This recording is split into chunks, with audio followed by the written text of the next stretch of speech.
Hello friends, welcome back to my YouTube channel Dawani classes. बहुत time के बाद आपके लिए वीडियोस मैं लेकर आ रही हूँ। अब आपके लिए रेगुलर वीडियोस आएंगी। जो भी आप डिमांड करोगे उस सब्जेक्ट के रिलेटेड वीडियोस आएंगी। आप कमेंट करके बता सकते हैं कि आपको किस तरह की वीडियोस चाहिए, चाहे आपके बीएड से रिलेटेड है या फिर आपकी टीजीटी और टेट की प्रिपरेशन से रिलेटेड है। तो हम शुरू कर रहे हैं एचपी टेट और टीजीटी प्रिपरेशन सीरीज़ दिसंबर 2024 को टारगेट करके। अगर टेट की बात करें हम तो इस वीडियो में हम डिस्कस करेंगे आपके साइकोलॉजी सेक्शन के कुछ क्वेश्चंस एंड आगे आने वाली वीडियोस में हम बाकी सेक्शंस को भी देखेंगे। आप बता सकते हैं कि आपको किस सेक्शन के वीडियोस चाहिए या फिर किसी पर्टिकुलर टॉपिक पर वीडियो चाहिए, तो मैं वो भी आपके लिए लेकर आऊँगी। ठीक है, तो वीडियो लाइव है तो आप कमेंट करेंगे साथ साथ में राइट आंसर इसके। Okay, the first question is concept of insight learning. जो मैक्सिमम क्वेश्चन है ये प्रीवियस ईयर क्वेश्चन से लिए गए हैं ताकि आपको पता चले कि आपकी प्रिपरेशन अभी कितनी है और आपको कितना सीखना बाकी है। ठीक है, तो फर्स्ट क्वेश्चन है हमारा इनसाइट लर्निंग का जो कॉन्सेप्ट है वो किसने दिया। चार ऑप्शन है हमारे पास: Albert Bandura, B Wolfgang Kohler, Abraham Maslow. Okay, तो पहले ये जितने भी साइकोलॉजिस्ट हैं इन सभी के बारे में जानेंगे कि किसने कौन सी थ्योरी दी है। ठीक है, सबसे पहले अल्बर्ट बेंड्यूरा। ओके, तो अल्बर्ट बेंड्यूरा ने कौन सी थ्योरी दी? Social learning theory. ठीक है, सोशल लर्निंग थ्योरी दी है किसने? अल्बर्ट बेंड्यूरा ने। देन सेकंड नंबर पे आते हैं बीएफ स्किनर, जिन्होंने थ्योरी दी है कौन सी? Operant conditioning.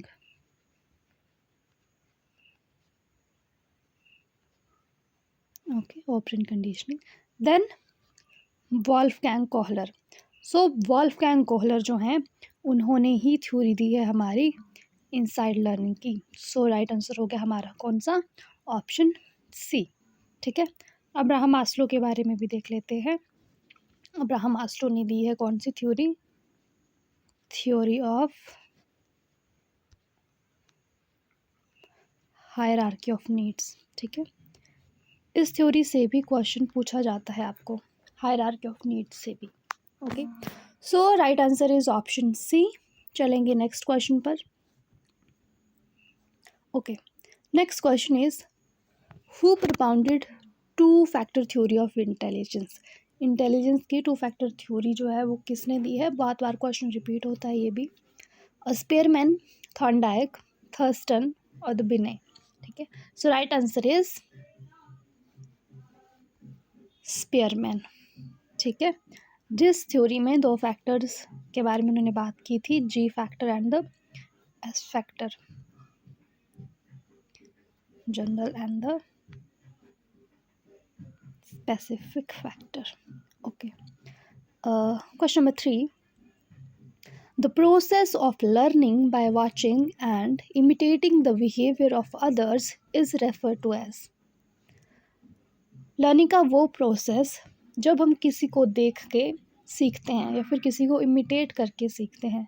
जैसे छोटा बच्चा है वो अपने बड़ों को इमिटेट करता है। जैसे अगर हम ताली बजाएंगे तो वो बच्चा भी देखकर ताली बजाएगा। तो ये क्या है? इमिटेशन है। ठीक है, देखकर कुछ सीखना। तो ये कौन सी थ्योरी से रिलेट करता है ये? Classical conditioning, operant conditioning, insight learning और द ऑब्जर्वेशनल लर्निंग। सो इस तरह की लर्निंग को हम कहते हैं इनसाइट लर्निंग। ठीक है, option C is the right answer. आप साथ में कमेंट करेंगे और जो कमेंट करके बताएगा कि जिसके कितने आंसर सही हुए हैं। जैसे हमारे पास 20 क्वेश्चंस हैं तो आप बताएंगे कि आपके 20 में से कितने क्वेश्चंस सही हुए हैं और जिसके सबसे ज़्यादा क्वेश्चन सही होंगे उसके आंसर को मैं पिन करूँगी। ठीक है, पिन कमेंट करेंगे उसको, तो आपने कमेंट करके बताना है ज़रूर। ठीक है, next question, a creative person has. जो क्रिएटिव पर्सन होगा या फिर क्रिएटिव बच्चा होगा उसकी क्या कैरेक्टरिस्टिक्स होंगे इसमें से? A, flexibility in thoughts, B, ability to take independent decisions, originality of ideas, या फिर D, all of the above. तो ये तीनों जो कैरेक्टरिस्टिक्स हैं ये एक क्रिएटिव पर्सन के होते हैं, ठीक है। तो हमारा राइट आंसर क्या होगा? All of the above, option D. Question number 5 है हमारा, a student studies hard to avoid failing a test, this is an example of. एक बच्चा है वो बहुत पढ़ाई कर रहा है, क्यों पढ़ाई कर रहा है? ताकि वो टेस्ट में फेल ना हो, ठीक है। ये किस तरह की रीइंफोर्समेंट है? क्या ये पॉजिटिव रीइंफोर्समेंट है, नेगेटिव रीइंफोर्समेंट है, पॉजिटिव पनिशमेंट है या नेगेटिव पनिशमेंट है? तो जब बच्चा फेल होने से अवॉइड होने के लिए स्टडी कर रहा है, ये कोई पॉजिटिव रीइंफोर्समेंट नहीं है, इसको कहेंगे हम नेगेटिव रीइंफोर्समेंट। उसको डर है कि वो फेल ना हो जाए, ठीक है, तो इसलिए वो पढ़ेगा, that is negative reinforcement. Next is which stage termed as stage of stress and storm. बहुत इजी क्वेश्चन, बहुत बार पूछा जाता है। स्ट्रेस एंड स्टॉर्म कौन सी स्टेज को कहा जाता है? इन्फेंसी को, चाइल्डहुड को, एडोलेसेंस को या फिर एडल्टहुड को? सो स्ट्रेस एंड स्टॉर्म जो स्टेज है वो होती है हमारी एडोलेसेंस स्टेज, किशोरावस्था की आयु जिसको हम बोलेंगे 12 से 18 ईयर्स लगभग ये रहती है। और स्ट्रेस एंड स्टॉर्म किसने कहा एडोलेसेंस की स्टेज को, ये आप कमेंट करके बताएंगे, ठीक है, जो comment. Next question, who says educational psychology is that branch of psychology which deals with teaching and learning? ये डेफिनेशन किसने दी एजुकेशन साइकोलॉजी के बारे में? ऑप्शन है हमारे पास, Skinner, Woodworth, Crow and Crow and D Watson. So ये definition है किसकी? स्किनर की। ऑप्शन ए रहेगा हमारा सही answer. Question number 8, the concept of IQ was given bye. IQ का जो कॉन्सेप्ट है किसने दिया? बहुत बार क्वेश्चन पूछा जाता है। Sheldon, William Stern, Guilford, none of the above. Okay, so the concept of IQ was given by William Stern, option B.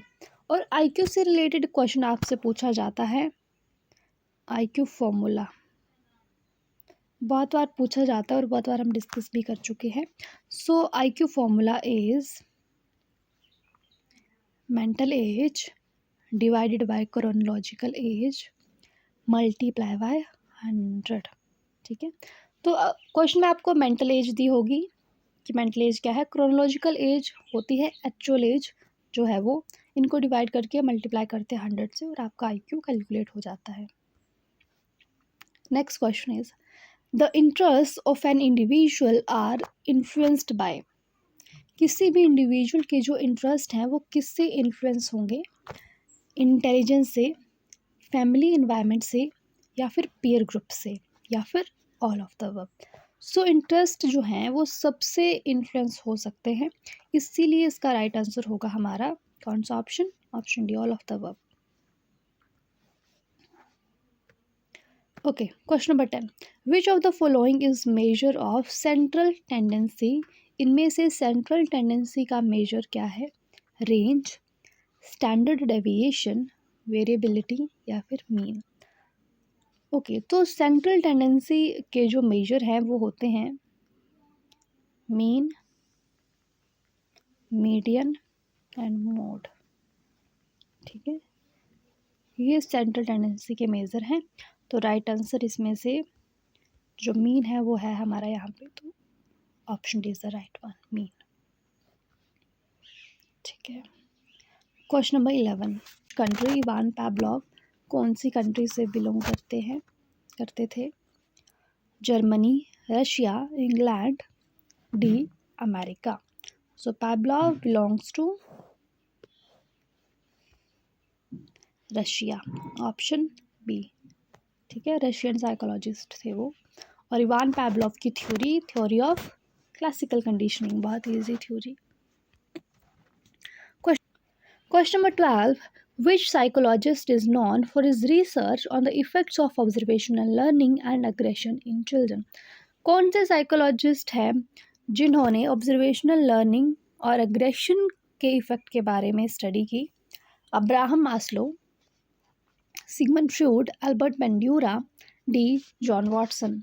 So the right answer is Albert Bandura. Option C.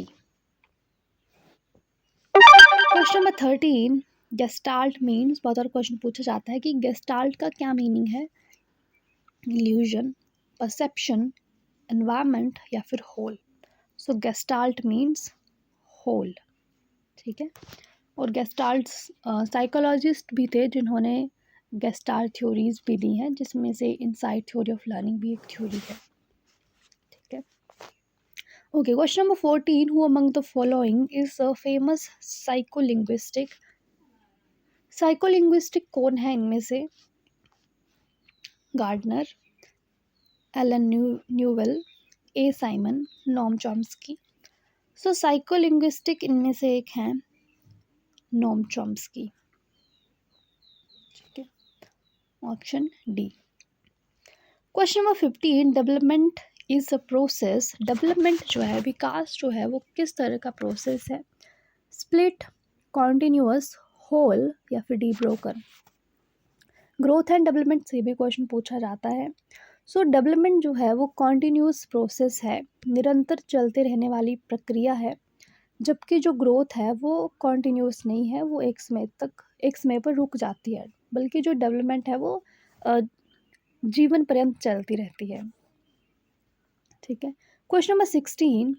Who compare the human mind with floating iceberg? Sigmund Freud, James cattle, Alport. So right answer is Sigmund Freud. Option A. Okay, question number 17. The word psychology was first introduced by. Psychology शब्द का प्रयोग किसने किया सबसे पहले? Rudolf Gockel, William James, Sigmund Freud, C. Jung. So the word psychology was first introduced by Rudolf Gockel. बहुत easy and important question. Okay, question number 18. The book Principle of Psychology was written by. Repeated question बहुत बार पूछा जाता है. Principle of Psychology book किसने लिखी? Charles Darwin, Sigmund Freud, William James या फिर D Erikson. So it was written by William James. Okay, option C.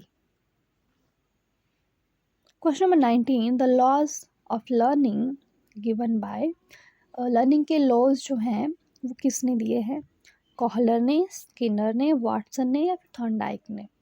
So learning के लॉज दिए हैं थॉर्नडाइक ने. ठीक है. और थॉर्नडाइक की कौन सी थ्योरी में? ट्रायल एंड एरर थ्योरी में. ओके. Question number 20.